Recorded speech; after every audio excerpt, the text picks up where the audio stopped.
नमस्कार मित्रांनो, मी वीरेन कदम तुमच्या सर्वांचं स्वागत करतो आपल्या मराठी फिटनेस युट्यूब चॅनलमध्ये, ज्याचं नाव आहे वीरेन मसाला फिटनेस युट्यूब चॅनल. मित्रांनो, पुन्हा एकदा मी आपल्यासमोर एक नवीन व्हिडिओ घेऊन आलो आहे, एका नवीन विषयावर, एका नवीन टॉपिकवर. आणि आपला आजचा विषय आहे की जर आपण एखाद्या मसलचा म्हणजे आपल्या प्रत्येक बॉडी पार्टचा जो आपण वर्कआउट करतो, मग चेस्ट असो, बॅक असो, आर्म्स असू दे, लेग्स असू दे किंवा ॲब्स असू दे, तर प्रत्येक मसलचा पार्ट वर्कआउट केल्यानंतर किंवा त्याच्यावर वर्क केल्यानंतर त्याला किती तासांचा किंवा किती दिवसांचा रिकव्हरी होण्यासाठी दिवस किंवा वेळ दिला पाहिजे. तर हेच मी आपल्या या व्हिडिओमध्ये, आजच्या व्हिडिओमध्ये तुम्हाला सांगणार आहे. So let's start the video. तर मित्रांनो, जेव्हा तुम्ही चेस्टचा वर्कआउट करता तर तुमच्या चेस्टच्या वर्कआउट करून त्या चेस्टला, त्या मसलला, एक्सपेंड मसलला जेव्हा रिकव्हरी करायचं असेल तर त्याचा रिकव्हरी पिरियड आहे 48 तास. जेव्हा तुम्ही बॅकचं वर्कआउट करता तर तुमच्या बॅक मसलला रिकव्हर होण्यासाठी 72 तास लागतात.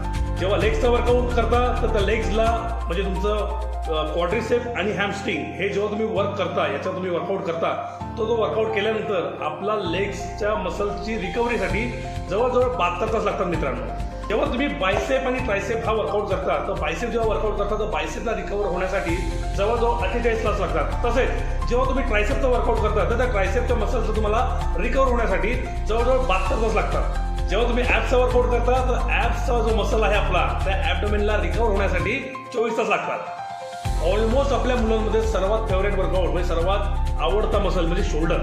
तर शोल्डर जेव्हा तुम्ही वर्कआउट करता तर शोल्डरचा तुमचा मसल रिकव्हर होण्यासाठी जवळजवळ 48 तास लागतात मित्रांनो. आणि जेव्हा तुम्ही फोरामचा वर्कआउट करता तर तुमच्या फोरामच्या मसल्सला रिकव्हर होण्यासाठी जवळजवळ 24 तास लागतात मित्रांनो. तर मित्रांनो, आपण फक्त वर्कआउट करतो, आपले मसल्स ट्रेन करतो. मसल ट्रेन करतो म्हणजे आपण काय करतो नेमकं, तर आपल्या मसल्सला आपण ब्रेकडाऊन करतो. सो आपल्या मसलला रिकव्हरी होणं खूप गरजेचं आहे. जर तुम्हाला तुमचे मसल चांगले ग्रो करायचं असेल तर रिकव्हरी ही झालीच पाहिजे. सो जे मसलचे तुम्हाला रिकव्हरी पिरियड मी सांगितले आहे तर नक्कीच तुम्ही त्या पद्धतीने जर तुम्ही तुमच्या मसल्सला तेवढा आराम दिलात तर नक्कीच 100% तुमचे मसल्स खूप छान ग्रो होतील, खूप चांगले रिकव्हर होतील. तर मित्रांनो, ही होती आपली छोटीशी माहिती.